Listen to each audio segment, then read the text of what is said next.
first, so it's nice. So this is twill tape. This right here is twill tape. But we're going to place it right here to here on the roll line, and it's called a bridal then, right? It's still twill tape, but it's called a bridal. The reasons why it's called a bridal is think about a horse. And a horse bridle holds the harness and everything all together. I'm not really good at horses, but you know, it's part of the harness to control things, and that's what this does. It controls. What it does is it controls the roll line so that the roll line is strong, so that when you fold it over like this, it's nice and strong. Also, what this does is that you, instead of cutting it the exact same length as the roll line, you're going to cut it about an inch shorter. Okay, so I'm laying mine on my roll line right here, and I'm going up, taking it an inch, and I'm cutting it off about an inch shorter. The reason why twill tape is twill, so it's bias, and as you remember from your weaving in textiles, and so it stretches a little bit. So you're going to lay it on, and you're going to stretch it out, and you're going to stitch down each side onto your roll line. And what that does is that instead of the roll line just hanging out, it makes the roll line hug to the body. Just by stretching it a little bit, it makes it, sometimes roll lines will flop open if you don't do that, and instead it makes it so it hugs to the body and has this nice look. You don't know it's there, it just is really nice. And really high and tailored suits, it's all done by hand. We don't make you do that, because we like you. All right. That's not it. Where's my... Find my, I didn't mark my roll line on here, so I gotta mark it right there. Okay, so your roll line is like back here. So you'll probably want to mark this with chalk to make sure it's accurate. So I'm going to put it right here in the seam allowance, and I'm going to stitch a little bit on one side. This is all nice and pressed, of course, yours is. And I'm going to pull it right down my roll line, right to the bottom of my roll line. And you can see, look, it's doing this because I cut it quite a bit shorter. And as I'm stitching it, I'm kind of pulling my jacket, and I'm making sure that I don't get any like tucks or anything in my jacket. But it's pulling it a little bit right there, and that's good.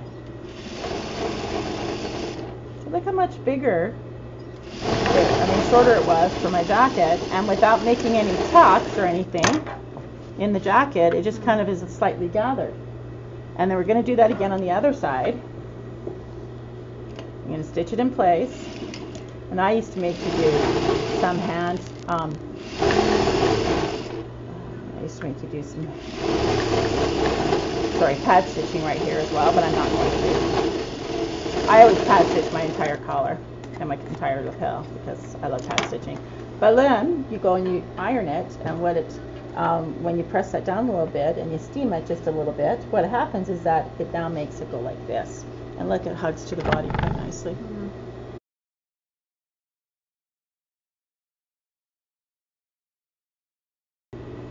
Stand itself, right? You don't put it over top, you make sure it's on the stand. So I'm going to start right here. And you notice I didn't measure it first because this one I don't have to pull a whole lot. Okay. I'm just pulling it slightly as I go, and I'm stitching it right on the stand. And I'm just pulling it a little bit. You can see it's pulling slightly, but I always sew this side first so I can get a little bit of a stretch going on it. So I'm just stretching it a little bit, not crazy amount. I'm not trying to gather all this in like I did that one. I'm just pulling it a bit so it's nice and firm. And as you're pulling, you just kind of keep this nice and straight and push this around, and you follow that right to the bottom. And that gives it just nice stability. And then you go here again, and this again, just pulling it that much helps give it a little bit, so it hugs the neck a little bit better. If you do it too much, it makes your collar go weird.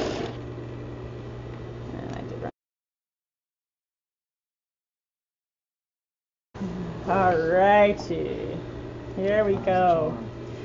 Time to chime. So, we're going to put the collar onto the jacket. And match your center back seam. And I'm just going to use my pin, pretending I've never done this before. I'm going to use my pin just to show you how things go. Then you're going to take your freshly beautifully pressed shoulder seam, which mine isn't, and you're going to match up your notch, and then what are you going to discover? They don't maybe quite match up, so then you're going to clip so that they match. Then you're going to come over here and you're going to find your row lines and your notch there, and you make sure that they match. Then here's the tricky part. You're going to go, oh, well, what's happening with this stuff? Okay? You're going to see a notch right here. You'll see this notch right here. It's about that far from the edge of your lapel, and it corresponds with the corner of your collar. So it should come right there, like that. Okay, so it goes right into that corner. And that's really important that you stitch right to that corner. So, take pins out obviously. I'm going to start stitching right and center back, and making sure that I'm not tucking anything. So you can just check. You can either sew from your collar side or from your jacket side. Doesn't really matter, but you know what? You might actually want to sew from your collar side, and I'll show you why in just 1 second. So I forgot I stud pins in here. The reason why is so that you can stop right here. Is it super important? You stop right there. Right there. This little corner where that notch meets. So if that notch isn't quite meeting, you make sure it does meet right there. And so I'm going like this, and I'm making sure, and I'm doing a 1/2 inch, exactly a 1/2 inch, and then you want to stop right there where that little pin is, right there. You can see it? Can I stress that? Have I stressed that enough to you? Did you miss that one? And you back stitch. You don't go further, you don't go less. You have to be exactly where? At that corner. Oh, so did I? I actually did. No, I'm about 1 stitch shy, which is why sometimes it's easier to go from this side. But if not, then you just come over here and you go like this and go, okay, I need 1 more stitch. Why is that so important? Because that is going to become this right here. And that is the most pivotal part of a jacket, because if this is not done right, that's all people notice. Okay? So that is very, very important that you get that down just right. And then, once you've done that, you are going to check, first of all, make sure that you don't have any tucks on your jacket. Sometimes you get little tucks on your jacket, so you make sure of that. And once you've done that, then you're going to clip through all the layers. Do them a little bit at a time.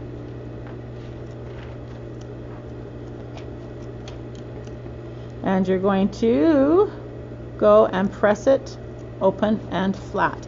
And I'm going to clip right to that little point right there. That's also super important you do that. That you clip to that corner. Is it important that you clip to that corner and you stitch right to that corner? Mm-hmm. It's extremely important. Then you take this and you go put it on a hem. It's important you put it on a hem as well, so you've got the nice curve, and you press this open and flat. So some of it is in the collar area and some of it is in here. Oh, and if you want, and I highly recommend it, you get rid of your extra hair canvas, because it's too much in your seam allowance. So you just trim that away. Do, do, do, do.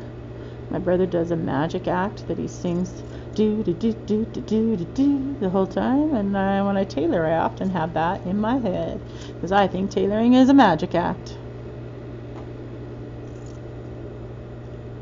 Because you just have to be so precise, and all of a sudden, beautiful things happen. Okay, so we're going to press that flat, so you have half of it on your collar and half on your jacket. Ta-da! There you go.